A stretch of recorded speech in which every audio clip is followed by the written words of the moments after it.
Welcome back to the Behind the Well Show. Roger Abel back with Elias Randall. Elias, good to have you back. Looking forward to a great show today. I'm going to kick it off with an article I saw on CNBC, and I like the title. Wealth requires long-term effort. What do you think about that? Do you agree with that? And I'll talk about who wrote that and why I think it's a good motto to live by. But wealth requires long-term effort. It does. It requires intentionality, which is effort. It doesn't need to be complicated or complex, but it does require effort, some level of sacrifice, and I think also an ability to focus on the things you can control and ignore things out of your control and ignore the noise and stuff like that. So I do agree with that. I think it does require effort. I think it can look pretty seamless and effortless, but it does require effort. I'm going to let you know who wrote it. That quote was from Morgan Housel, who is pretty well known in the finance industry, used to be a columnist for Motley Fool, also the Wall Street Journal, and he focuses on behavioral finance. He just came out with a book called The Art of Spending Money. He wrote The Psychology of Money, sold over 7 million copies.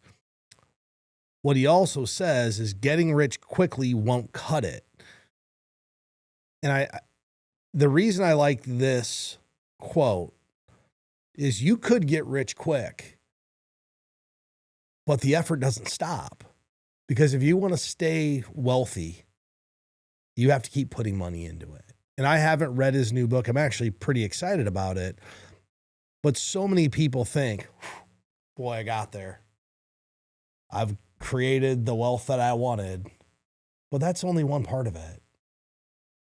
Because if you don't keep putting in effort along the way, you can lose the wealth as quickly as you got it. So what's next after that? I mean, you get rich quick, and then what? It requires effort. Here's some of the problems with it.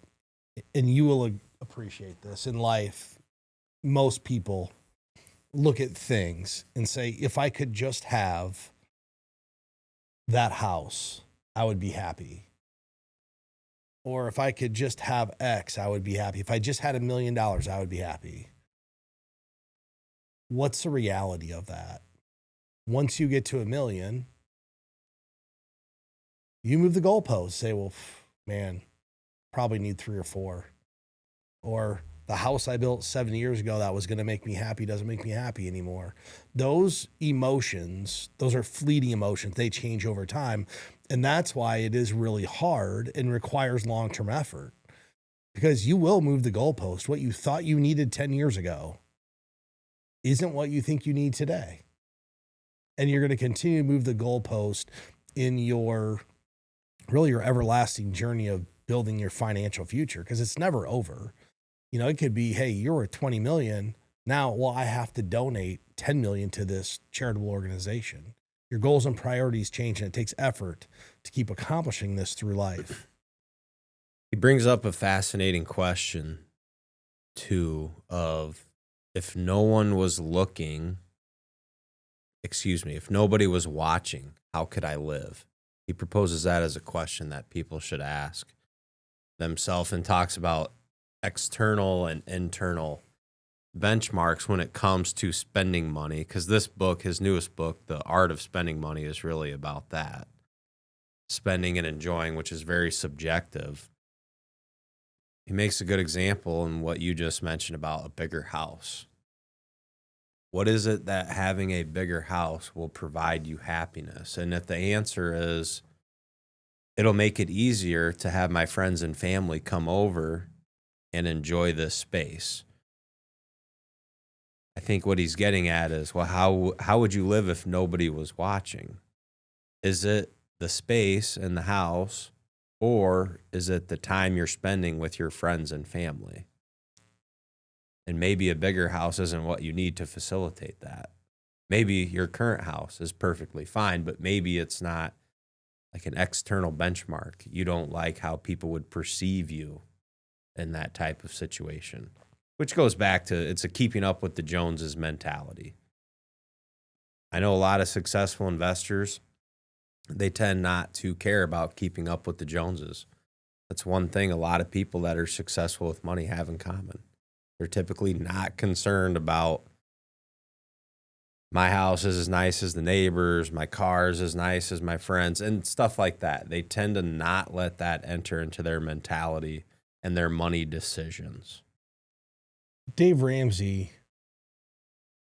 talks about that a lot when someone will call in and ask. Really, they're asking for permission. They're asking Dave for permission to make a purchase. It could be, let's just use a car. I listened to a podcast. This is maybe a year ago. The guy calls up. He's like, I want to buy a new Lamborghini. It's $300,000. And Dave went through his normal rhetoric of asking him, do you have any debt? No. What's in your 401k? It was a lot. What's your savings rate? It was a lot. House paid for? Yep. Can you pay cash? Yep. Is it half your income? Because, right, the big purchase, if it's more than half your income, it's a no. But half your income? No. I said, yeah, you can go buy it. You should buy it. But before you buy it, ask yourself this one question. If nobody ever saw me in it, nobody ever knew I had it, would I still want it? Guessing if he wants a Lamborghini, if you're a car person that wants a Lamborghini, you probably don't care. You probably just want it. But that is a good litmus test. So it is, because if it's a status symbol, then that's one thing. But if it's really, this is what you enjoy, this is what you like, you don't care if anyone ever sees you driving it, yeah, that's your wheelhouse. It's like my boat. I bought what I wanted to have for my family to get around the lake. Don't care what it was, just needed to fit what I wanted to do. But some people are chasing the status. So it's a really good question to ask yourself. If nobody knew I had this, would I still want it? And if the answer is yes, then, and you've checked the other boxes, you should go treat yourself to that stuff if you're on track and you're doing all the right things to make sure your financial future is set up. There's another good question he brings up in here when he talks about the difference in the choice between utility and status, and it goes along with what we're talking about. So utility are things that can make your life better. Status is changing other people's opinion of you. And which one should you strive for? Utility in your life every time. I think if people do strive for that, which one, the opinions of others are, I mean, how impactful is that on any one person's life? Really not. But if you strive for utility, I think over time, people will respect you and like you and will have favorable opinions of the person you are. And I think for me, it's easy to, what's that saying? If it looks like a duck and quacks like a duck, it's probably a duck. Yeah. I have pretty good radar, and probably from working in this business, I can tell when people are out kicking their coverage as far as they want the status they want. Right? They want people's opinions of them to be one thing. But if you know a few basic things about someone, their career, the house they live in, the car they drive, you can pretty much tell. Are they trying to keep up with the Joneses, living beyond their means, or not? I mean, the careers only pay so much money. For sure. So those are all good takeaways. If you're thinking about making a big purchase, or what we call a discretionary purchase, just ask yourself, is this for me? Would I do it if nobody was looking? And is it utility or status symbol? And if the answer is I'm doing it for myself, it's for utility, then you're kind of giving yourself permission to do it if you have all the other things, checking all the other boxes in your retirement life. One of the boxes of lies people are trying to check right now in their financial life are Roth conversions. I had a meeting with some families yesterday, and this is typically when we start to look at doing Roth conversions. I get the question a lot, why do you wait until the end of the year? And it's a pretty simple answer. To do a Roth conversion, it typically requires a pretty precise idea of what your income projection is going to be to avoid jumping into a different IRMA tax bracket or just a different individual tax bracket. There's just a lot of moving parts. And the family I had in yesterday, they were just randomly doing conversions a few years ago till they met us. And now all the conversion data is based upon statistical data, analysis of tax brackets, and a lot of different things. Let's talk about, when we might make an exception to the rule of looking at the tax brackets and what happens to my Medicare if I go over a certain income threshold. What are some of the exceptions? Because there are exceptions to those rules. The first one that comes to mind is legacy planning and leaving inheritance. So anytime a family, if leaving money is very important and one of their main goals, it's at least worthy to consider getting as much into Roth as possible. Because if that's a goal, if you think about if that's a goal of a family to leave legacy money, they're kind of viewing it as, well, the money's for the family. So let's pay some taxes, get into a space that can grow tax-free, and then can be transferred to the next generation tax-free. So I think that is a scenario where you can start to make an exception to some of these other things. I think if there are times with enough volatility in the market, like a bear market or something, even where the market goes down more than 20%, that you can start to make an argument that you might as well do it because all the share prices are down.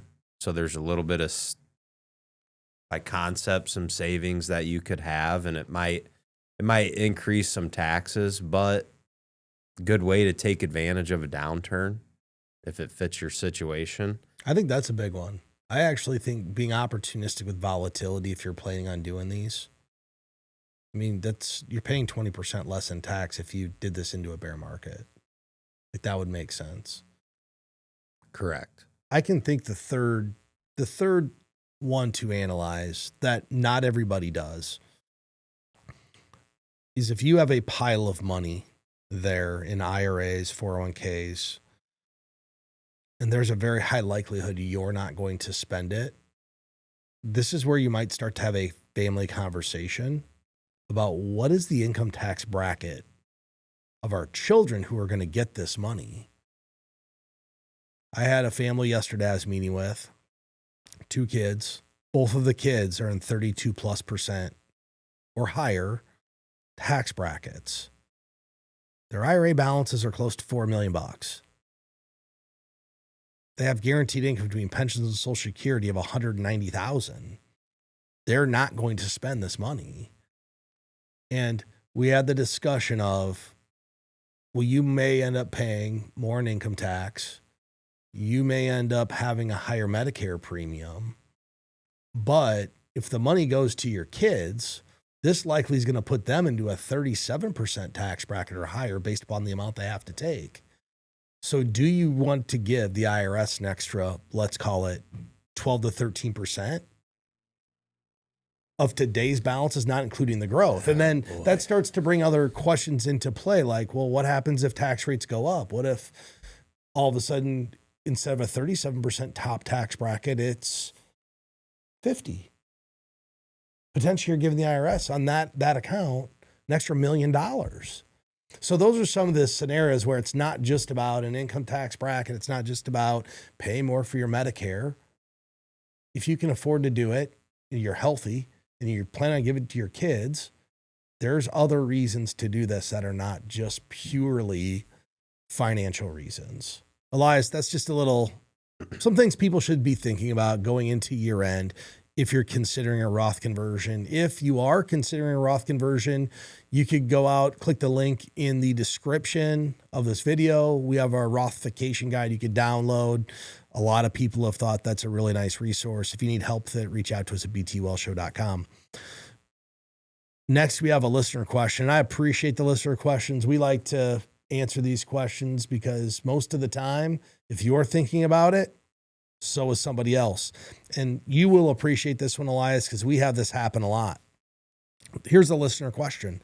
We set up a systematic withdrawal from our IRAs when we retired, pretty much like everybody. We haven't been spending the full withdrawal amount every month. And now we have about $200,000 in cash. Should we reduce the withdrawals or continue and reinvest as we build up cash? Apparently they're not spending any of their withdrawal. How is this happening? Okay, so you built up $200,000 in cash. You need to stop taking, this is my opinion. Why are you taking so much from your IRA?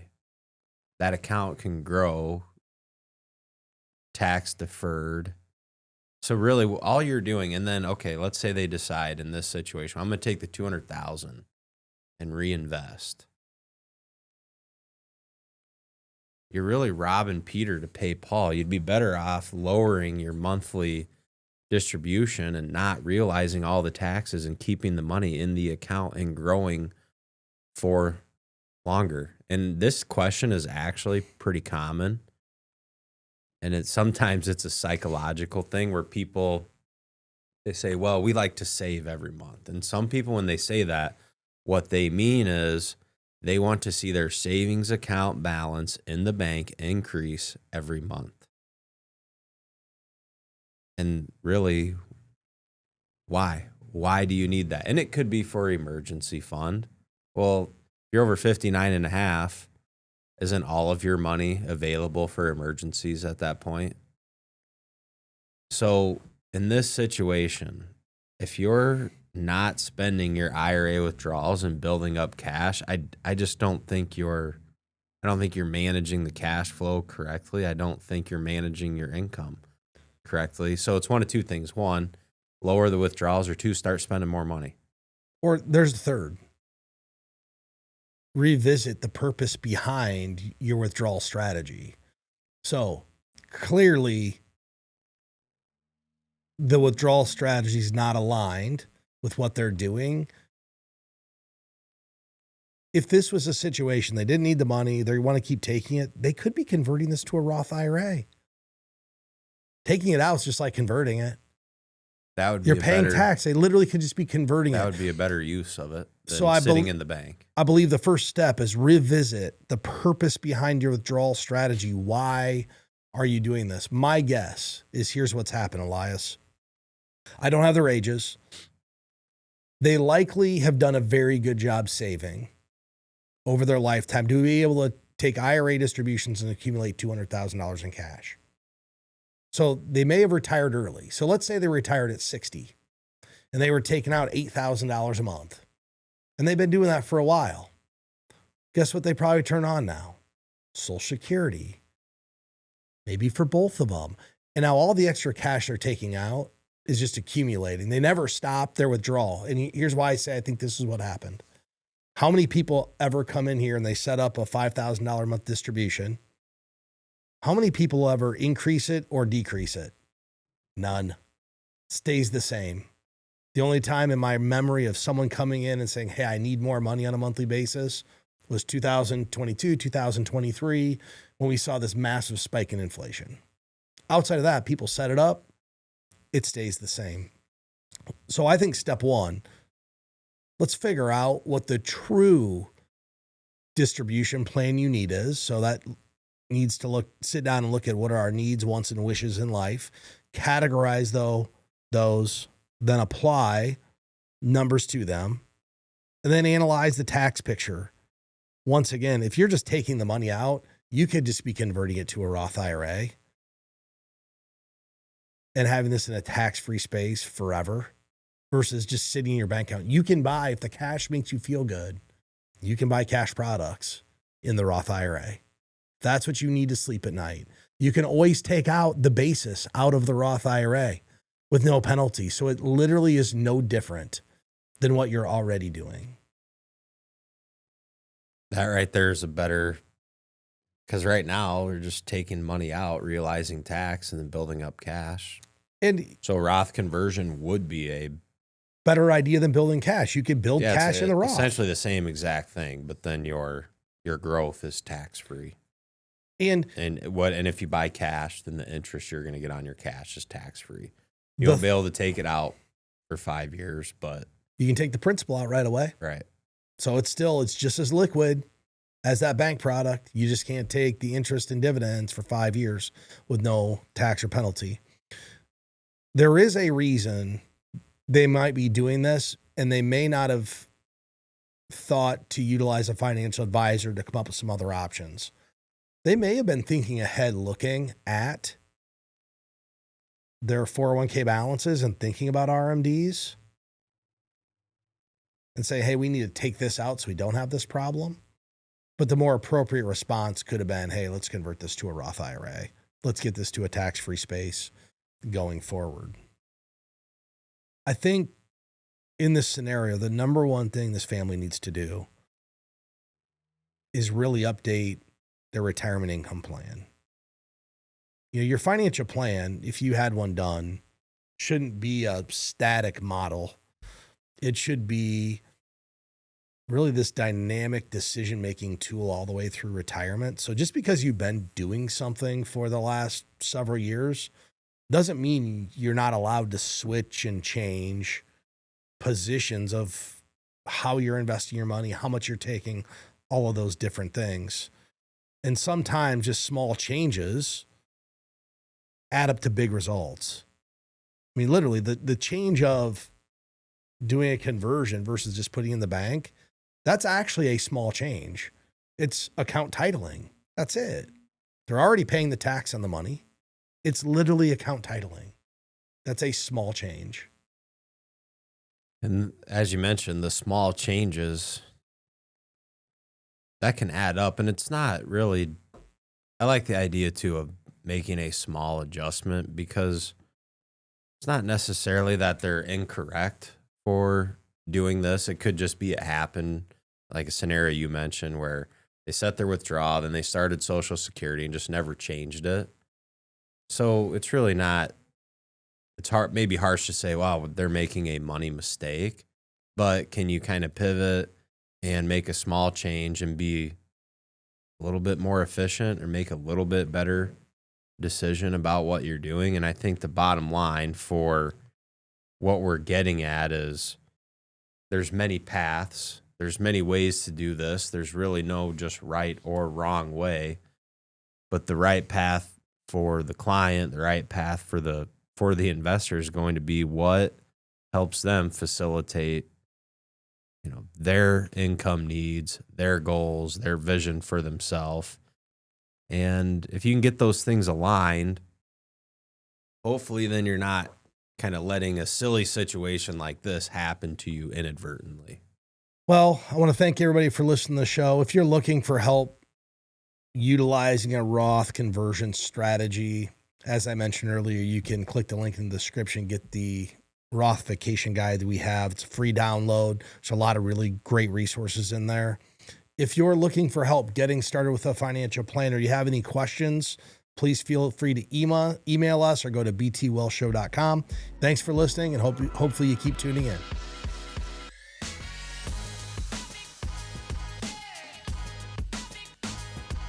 The opinions voiced in this show are for general information purposes only and are not intended to provide specific advice or recommendations for any individual. To determine which investments may be appropriate for you, consult with your attorney, accountant, and financial or tax advisor prior to investing. Premier Investments and Wealth Management and LPL Financial do not provide tax advice.